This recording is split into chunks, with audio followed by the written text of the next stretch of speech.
Hi and welcome. In this video, we will cover the problem that Delta has with its fleet of the Boeing 757s and 767s.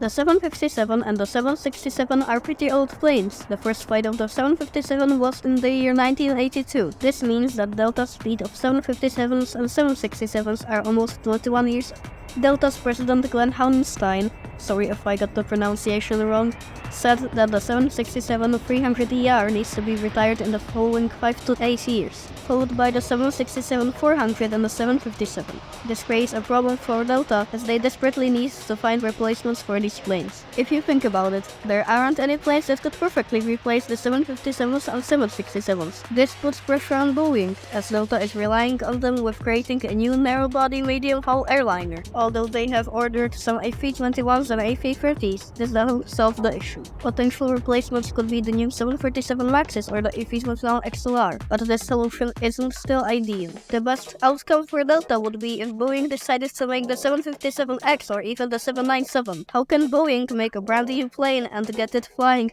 just in 5 to 8 years? The answer is that they can't. This places Delta in a difficult situation as many of their planes are more than 20 years old and they don't want to buy new planes from Airbus. Now they have a decision to make. Either order new planes from Airbus and hope that they aren't bad compared to the 757s and 767s, or wait potentially longer than 8 years for a new medium-haul Boeing plane to operate. Icelandair is in the same position, but they decided on buying the A321 XLR. Latest news show that the EASA rejected Airbus's latest proposition of the A321 XLR. The fuel tanks of the aircraft were positioned on all various parts of the plane to make its range as long as possible. Despite the fact that it would be more efficient, the EASA said that the fuel tanks in the plane were to explode. It would potentially endanger all the passengers. This made Airbus slightly redesign it at the cost of bringing its range down by around 200 nautical miles. Both Delta and Icelandair are in a difficult situation. Delta even more, due to its friendly relationship with Boeing. Although we don't think that Boeing will make a brand new plane in the following years, there is still a chance. If you want to see a video on how that would turn out, let us know. Now thanks for watching, hope you've enjoyed this video and see ya!